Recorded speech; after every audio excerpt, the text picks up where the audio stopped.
Popular tales of extraterrestrial abductions aside, we do know that the US, Canadian, and British governments were conducting flights with saucer-shaped flying craft throughout the latter half of this century, and eyewitness reports and film of unusual aerial maneuvers over government bases suggest that these flights continue to this day.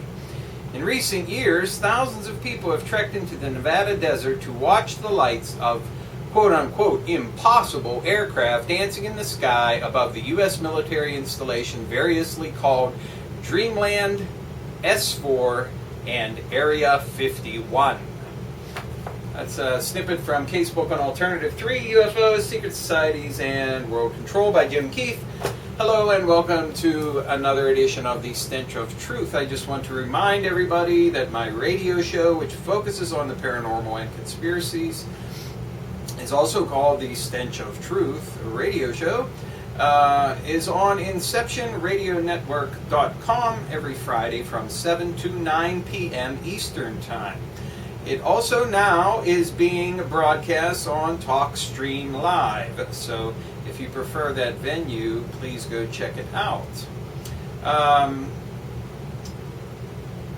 So I just have a couple things that I want to hit on really big here, okay? The GOP, the party of apparently now what is anti-life, anti-human being, pro-corporate, as far right and radical as it could possibly be.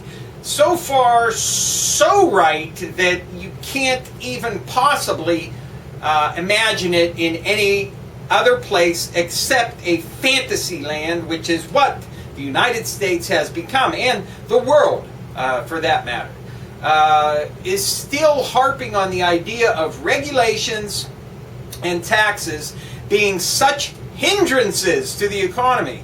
And this is also championed by other people in the race as well, as being things that are putting a hindrance on the hiring of people. And with last month's job numbers being absolutely flat, no net jobs at all in this fucking loser depression shithole of a country. And who's to blame for that? Well, if you listen to the radical rightists, it's the crushing burden of regulation which keeps these people from hiring and expanding their businesses and growing. Or it's the crushing burden of taxation, which is causing these people to hold on to their money because they have to pay such incredibly exorbitant fucking taxes that they can't possibly make ends meet. Well, contrary to this notion, McClatchy conducted a poll where they talked to small businesses. And they asked them these very questions. And they asked them if it was regulations and taxes which was really causing the problem for them, as to why they weren't hiring and expanding and doing all of those other things that make an economy fucking work. Well, guess what? It's not regulations. In fact, some of these small businesses said that some of the regulations that have come to pass have been good and beneficial for their fucking business. Imagine that! Oh, but please, don't let me dissuade you from your fucked up fucking notion. And as far as taxes go, not even on the fucking radar.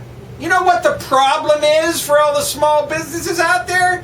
It's the general malaise of the economy, the lack of jobs, the worry about customers. There is some worry about healthcare, and of course, I've touched on this topic before. There's a very simple solution to the whole fucking thing, but nobody wants to take it, and that's single payer. All this other stuff that is called Obamacare and everything else is just a bailout for the insurance industry. And this is what you're seeing. That is serving as something that is stopping business from expanding as well. But it's not crushing burden of regulation, and it's not excessive taxes. So, if you support any of these candidates that have these failed fucking policies of giving more tax cuts to fucking profligate corporations, many of which paid their CEOs more last year in salary than they did in taxes, then you need to fucking wake up and quit being a fucking dumbass. And the same goes for the fucking regulation mantra. Now, let me be clear. I would prefer not to pay any motherfucking taxes, but when you have a society, when you have a government which is supposed to provide for certain things to the citizenship of the country, it has to function on something. What we have right now is taxes. And as far as I'm concerned, the burden of taxation should be on the people who reap the most benefits from this fucking country. And that means the top tier of the richest motherfuckers in this country and the corporations that virtually pay nothing or pay negative fucking tax burden now. If you want to come up with another system, that's fine. I'm all for it. But until then, tax those motherfuckers who have the fucking money. And as far as regulations go, well, all of the environmental regulations have done absolutely nothing to benefit big business. They have cost them more and more money to be in compliance with certain pollution regulations and all these kind of things. So there's an entire category of regulation which I guess you could look at as being beneficial to corporations who are already in that business because they're established and they have huge amounts of money, which they have already gouged out of the system. But if you were to take away all of the tax breaks and subsidies and everything else that allows them to reap these excessive, exorbitant fucking profits on our backs, then the regulations that they're able to pay to comply with, maybe they won't be able to. And that will put them in the same category as everybody else who's trying to break into a business and has to comply with certain regulations in order to qualify and to pass muster. Okay? So, I don't want to hear any more about regulation when it comes to small business hiring. I don't want to hear any more about taxes when it comes to small business hiring. What we need in this country is a jobs program, and I'll tell you exactly where you're not going to get this from.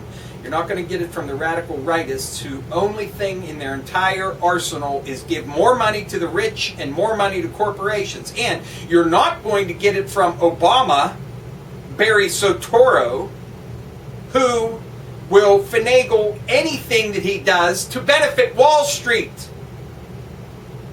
Because those are his masters. All of the big wigs on Wall Street, namely Goldman Sachs. So if there's a way they can make money off of whatever kind of program he's going to announce in like a week, then you can bet that's going to happen.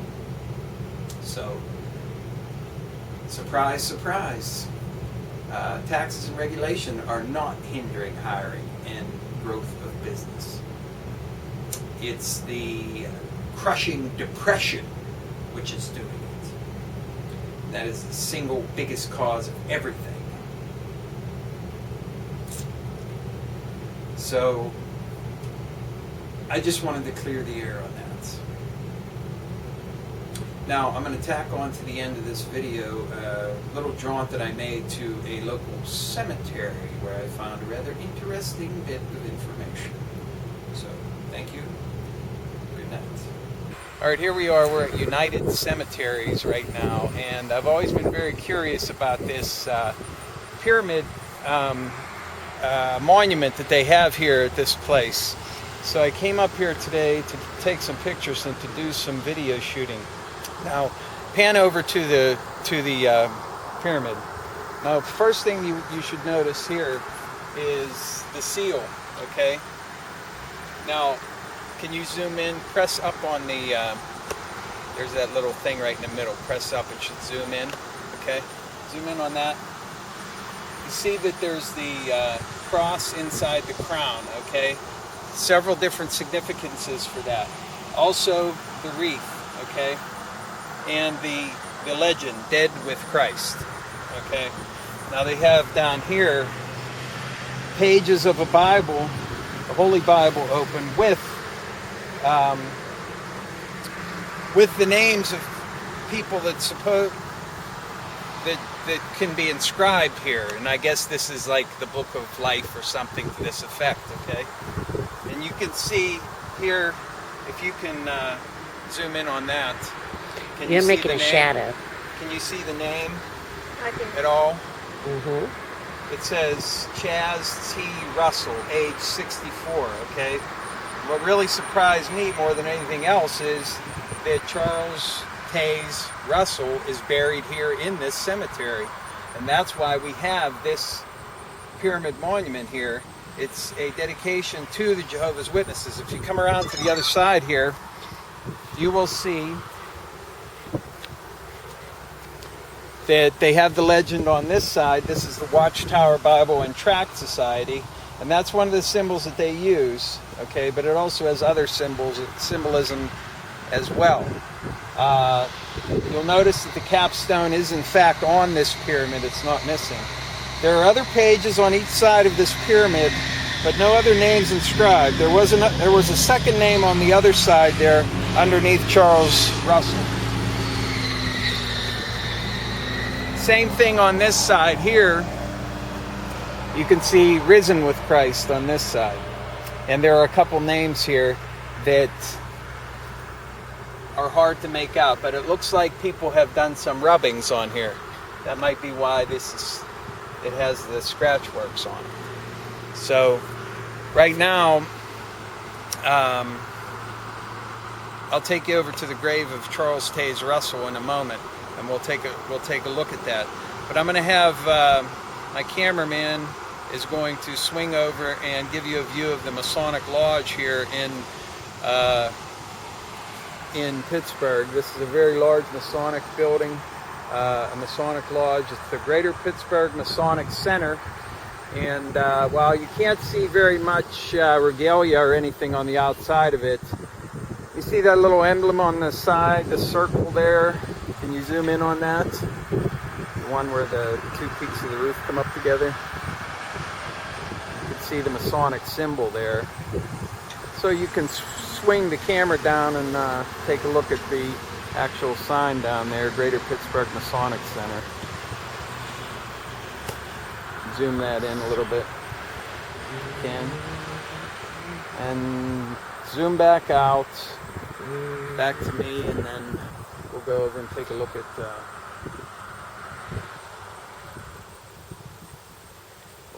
Charles Taze Russell's. Can't even find the flag.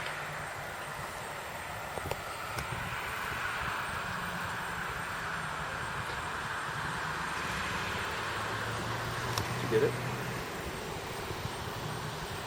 Nope. Oh, there it is. I got it. Are you doing it edit? Swing back to me. Take the zoom off. I will come up here.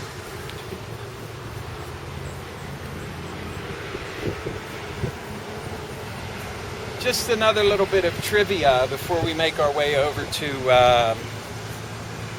Charles Taze Russell and his gravestone, as I thought was rather interesting, is we have a doll buried here. And of course, Doll is the name of the guy who was involved in the Maury Island UFO thing. It'd be interesting to know if there was any familial connection, but I'm sure it's a rather common name. There are a couple other dolls here as well. And then over here we have the actual gravestone of Charles Taze Russell, who was the founder of the Watchtower Bible and Tract Society, which later became the Jehovah's Witnesses. Okay. Now, I knew he was from Pittsburgh, but I did not know that he was buried here, and I did not know that he was buried very close to my house, but there you have it. So, Charles Taze Russell. And the legend underneath his name and the dates of birth and death, the Laodicean messenger. And you'll notice that he was that he died on Halloween, 1916, which also is the day that